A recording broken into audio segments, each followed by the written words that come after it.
नमस्कार, मैं आपका मित्र देवेंद्र कुमार वर्मा। आज मैं खड़ा हूँ सीहोर जिले के कृषि विज्ञान केंद्र में। हमारे मध्य प्रदेश में 55 कृषि विज्ञान केंद्र है, उसमें से एक कृषि विज्ञान केंद्र जो सेवनिया में है वहाँ पर मैं खड़ा हूँ, जहाँ पर मैं आप लोगों को यहाँ से जुड़ी हुई जानकारी आप लोगों तक पहुँचाऊँगा। आइए मैं यहाँ के प्रभारी धर्मेंद्र पटेल जी से आपको मिलाता हूँ। नमस्कार सर। नमस्कार देवेंद्र जी। जी सर, सबसे पहले तो आप आपका परिचय दीजिए। मैं धर्मेंद्र पटेल, अभी वर्तमान में कृषि विज्ञान केंद्र सेवनिया का प्रमुख प्रभारी हूँ एवं वैज्ञानिक कृषि प्रसार विषय है मेरा। सर थोड़ी सी हमें जानकारी चाहिए सर। ये जो आपके पीछे आप देख रहे हैं ये फील्ड है सर, इसे क्या कहते हैं और ये क्यों बनाई गई है? ये आप जो देख रहे हैं ये कृषि विज्ञान केंद्र में लगभग 1 एकड़ का रकबा है, जिसको हम तकनीकी भाषा में यदि बात करें तो इसको हम बोलते हैं क्रॉप कैफेटेरिया, या हम बोल सकते हैं फसल संग्रहालय। इस फसल संग्रहालय में जो है कि प्रत्येक सीजन में, या हम ये कहें कि एक वर्ष में हम खरीफ मौसम और रबी मौसम 2 सीजन हमारे होते हैं, तो प्रत्येक सीजन में हम इस क्रॉप कैफेटेरिया के अंदर एक निश्चित प्लॉट साइज में हमारी एग्रीकल्चर की जितनी भी टेक्नोलॉजीज है, कृषि की नवीन तकनीकियाँ, उन सभी नवीन तकनीकियों को डेमोस्ट्रेट करने का काम करते हैं, जिससे कि हमारे जो ज़िले के जो किसान हैं वो कृषि विज्ञान केंद्र प्रक्षेत्र का भ्रमण करते हैं, या कृषि विज्ञान केंद्र द्वारा आयोजित जितने हमारे कार्यक्रम होते हैं उन कार्यक्रमों में किसान आता है और इन क्रॉप कैफेटेरिया के अंदर जो हमारी तकनीकी है इनका वो मूल्यांकन करता है, निरीक्षण करता है। इसके उपरांत आने वाले जो वर्ष रहता है, साल रहता है, इसमें हमारा किसान भाई यहाँ से तकनीकी ले जाकर अपने खेतों पर उसको प्रदर्शित करता है। जी सर, जिले वाइज प्रति जिले में एक केवीके होता है ना सर? जी जी।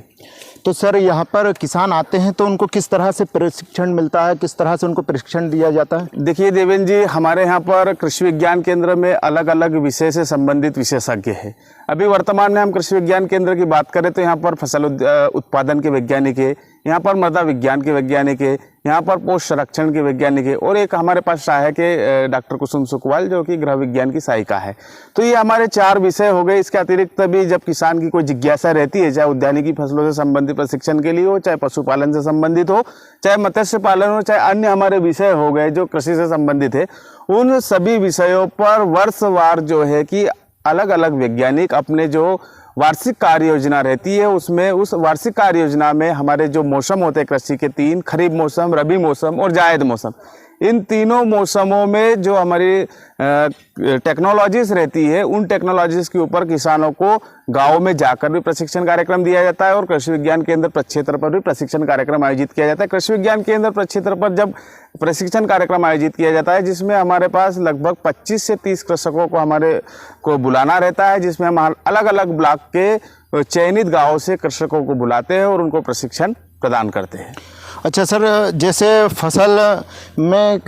जिस वक्त कीट का प्रकोप होता है या मौसम में परिवर्तन होता है, उसकी जानकारी आप किस माध्यम से समय समय पर कृषकों तक पहुंचाते हैं? ये आपका बहुत अच्छा क्वेश्चन है, क्योंकि आप देख रहे हो कि कृषि विज्ञान केंद्र मैंने जब आपको बताया कि हमारे पास 4 विशेषज्ञ और टोटल हमारी हम टेक्निकल टीम की बात करें तो हम टोटल 5 लोग हैं, और हमारे ज़िले में लगभग 1000 से अधिक गांव है। यहाँ तक हमारी कृषि की नवीन तकनीक किस प्रकार से पहुँच सकती, तो इसमें सबसे जो हमारा मुख्य जो टूल्स होता है वो इलेक्ट्रॉनिक मीडिया के जितने डिवाइस है, जैसे हम कोई सी भी जो टेक्नोलॉजी या कोई सी भी जो समसमय की सलाह है उसको सबसे पहले तो हम व्हाट्सएप के माध्यम से प्रेषित करते हैं। इसके साथ साथ केवीके का फेसबुक अकाउंट है उस पर भी डालते हैं, केवीके का ट्विटर अकाउंट है उस पर भी डालते हैं। इससे जितने हमारे किसान जुड़े हुए हैं उनको सीधा जो है कि प्रत्यक्ष रूप से जानकारी प्राप्त हो जाती है। इसके अतिरिक्त हमारा जो प्रिंट मीडिया की हम बात करें तो जो भी समसमय की सलाह हो गई, या हमें कोई टेक्नोलॉजी या कोई अचानक से कोई बीमारी, कीटों का प्रकोप जब दिखाई देता है या हमें आशंका महसूस होती है,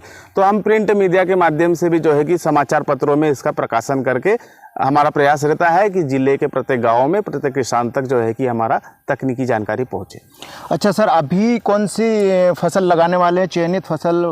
जैसे नई में कौन कौन सी वैरायटी? जैसे मैं आपको बात करूं कि हमारा जो टेक्नोलॉजिकल पार्क है, इसमें हमारे ज़िले की जो प्रमुख फसलें, जैसे हमारे ज़िले में सबसे अधिक जो रकबा रहता है रबी सीजन में गेहूं का, उसके बाद चना फसल का रकबा रहता है। और हम इस बार जो है कि किसानों को, जिनके पास कम पानी है, उन किसानों के लिए हमने इस बार एक नया भी ऑप्शन लेके आया कि किसान भाई जो है कि सरसों की खेती भी कर सकते हैं। इसके अतिरिक्त किसान भाई हमारे अलसी की खेती कर सकते हैं, मसूर की खेती कर सकते हैं, मटर की खेती कर सकते हैं, और धनिया की खेती कर सकते हैं, कलौंजी की खेती कर सकते हैं, मेथी की खेती कर सकते हैं, लहसुन की खेती कर सकते हैं। तो ये जो हमारे आप देख रहे होंगे कि छोटे छोटे प्लाट है, इन सभी प्लाट्स के अंदर टेक्नोलॉजी के रूप में, जैसे अभी वर्तमान में हम बात करें तो कृषि विज्ञान केंद्र के स्क्रैप कैफेटेरिया में गेहूँ फसल की 28 किस्में डेमोस्ट्रेट की गई है, जिनकी सोइंग का, बुआई का कार्य लगभग पूर्ण हो चुका है। इसी प्रकार से चने फसल में भी हम बात करें तो काबुली चना, जो बड़ा दाना वाला चना रहता है, और देसी चना, तो इनकी भी हमने लगभग 12 से 14 वेराइटियाँ लगाई है। इसके साथ साथ मसूर की हमने 3 उन्नतशील किस्मों को डेमोस्ट्रेट किया है, मटर की 5 किस्मों को डेमोस्ट्रेट किया है, धनिया की किस्म डेमोस्ट्रेट की है, कलौंजी की किस्म डेमोस्ट्रेट की है। सभी फसलों की, चाहे लहसुन फसल की हम बात करें तो इन जो फसलें हैं इनकी सभी टेक्नोलॉजी और किस्मों, उन किस्मों को भी हमने विशेष ध्यान रखा है कि हमारे ज़िले में किसी किसान के पास 2 पानी रहते तो 2 पानी में कौन सी किस्म लगा सकता है किसान, किसी के पास 4 पानी है तो 4 पानी में कौन सी किस्म किसान लगा सकता है, किसी के पास 5 से 6 पानी है तो 5 से 6 पानी में कौन सी किस्में लगा सकता है। जैसे इस बार हम यदि बात करें तो इसमें हमने गेहूँ की जो नई किस्में जो डेमोस्ट्रेट की है, जिसमें कि HI 1650 है, HI 1636 है, HI 1634 है, HI 1620 है, HI 1612 है, HI 1605 है, HI 1544 है। इसी प्रकार से हमारे गुजरात जो रिसर्च स्टेशन वहाँ से निकली हुई जो किस्मों की हम बात करें तो GW 513 है, GW 499 है, GW 451 है, GW 366 है, GW 322 है। इसी प्रकार से हमारा जो रीजनल स्टेशन करनाल में है गेहूँ का, वहाँ से जो किस्में हमारे प्रदेश के लिए जो अनुशंसित है उनकी हम बात करें तो जैसे DDW 48 हो गया, DDW 47 हो गया, DBW 303 हो गया, DBW 110 हो गया। तो इस प्रकार से हमने जो है कि इसमें लगभग 28 किस्में इस वर्ष गेहूँ फसल की डेमोस्ट्रेट किए। इसी प्रकार से हम चने फसल की बात करें तो काबुली चने में हम बात करें तो एक कृपा नाम से एक नई वैरायटी है, उसको डेमोस्ट्रेट किया है। अरबी KG 151 लगाया है, अरबी KG 111 लगाया है, JKG 3 लगाया है, PKV 4 लगाया है, जाकी 92 18 लगाया है। देसी चने में हम बात करें तो एक नई किस्म है पूषा पार्वती को इस बार लगाया है। एक और नई किस्म आपको बता दो IPC 2006-77 लगाई है। इसके बाद RBG 204, 202, 203, JG 16, JG 12, ऐसे तमाम जो है कि हमारे ज़िले के किसानों के लिए हमने छोटे छोटे प्लाटों में टेक्नोलॉजियों को डेमोस्ट्रेट करके रखी है। अच्छा सर, मैंने अभी KVK का भ्रमण किया तो बड़ा अच्छा लगा यहाँ घूमकर, और इसमें मैंने एक अहम चीज़ देखी, अंतर्वर्ती जो फसल है, जैसे बगीचे में आपने उसमें बीच में दूसरी फसल भी लगा रखी है, तो उससे किसानों को मतलब क्या लाभ है सर? देखिए, आपको मैं बताना चाहूँगा देवेंद्र जी कि हमारा जो कृषि विज्ञान केंद्र जिसका आपने भ्रमण भी किया है, तो ये जो कृषि विज्ञान केंद्र है समन्वित कृषि प्रणाली मॉडल पर आधारित है कि यहाँ पर केवल मोनोक्रॉप, यदि हम बात करें कि केवल फसलों की खेती नहीं की जाती, जैसे गेहूँ, चना, धान, इसके अतिरिक्त भी और कौन कौन से ऑप्शन है। जैसे बागवानी फसलों में आपने देखा होगा कि यहाँ पर आम का बगीचा लगा हुआ है, आपने देखा होगा अमरूद का बगीचा लगा, आपने देखा होगा आंवला का बगीचा लगा है, संतरे का बगीचा लगा है, सीताफल का बगीचा लगा है। इसी प्रकार से पशुशाला है, यहाँ पर मुर्गी पालन है, एजोला उत्पादन है, वर्मी कंपोस्ट इकाई का उत्पादन है, मशरूम उत्पादन इकाई है। ऐसे सभी जो है कि कंपोनेंट है समन्वित कृषि प्रणाली के, जिनको किसान अपने खेत में भी इनको अंगीकृत करके इन टेक्नोलॉजियों को अंगीकृत कर सकता है और इससे से अधिक जो है कि अपनी आय को बढ़ा सकता है। क्योंकि हम आज देखते हैं कि लगातार जलवायु परिवर्तन के कारण हमारे किसानों की जो मुख्य फसल रहती है जैसे सोयाबीन और गेहूँ, ये कहीं ना कहीं जो है कि प्रभावित हो रहे 2-3 वर्षों से। यदि किसान के पास इस प्रकार से यदि आमदनी के अन्य सोर्स हो, जैसे पशुपालन हो, मुर्गी पालन हो, बागवानी फसलें हो, तो कहीं ना कहीं जो कि वो प्रतिवर्ष अपने आर्थिक जोखिम को कम कर सकता है। अच्छा सर, यहाँ पर सर नमस्कार। नमस्कार सर, जैसे अभी यहाँ पर फसलों में कीट का प्रबंध सर कीट प्रबंधक वैज्ञानिक की तौर से किया जाता है, लेकिन आप फसल वैज्ञानिक हैं जी। सर आपकी यहाँ पर क्या मुख्य भूमिका है? देखिए, फसल उत्पादन संबंधी जितनी भी जो नवीन तकनीकियाँ होती है, जैसे अगर हम बात करें कि नवीन किस्में, चाहे वो सोयाबीन की हो, चाहे वो गेहूं की हो, चाहे चने की हो, तो उससे संबंधित हमारे ज़िले में कौन सी वैरायटियां बेहतर हो सकती है, कौन सी अच्छी हमारे ज़िले में परफॉर्म करेगी, तो जो भी नई वैरायटी निकलती है अपने ज़िले के लिए, अपने मध्य प्रदेश के लिए जो अनुशंसित होती है, तो उसको हम असेसमेंट करते हैं फार्मर्स के साथ, किसानों के साथ, और किसानों से फीडबैक लिया जाता है कि ये आप जो वैरायटी लगा रहे थे उसकी तुलना में इसका क्या रिजल्ट है, परिणाम में बेहतर होगी या नहीं होगी। तो उसी के अनुसार जो है कि वैरायटी का प्रमोशन को लेके भी काम करने का मेरा जो है कि है। और इसके साथ ही साथ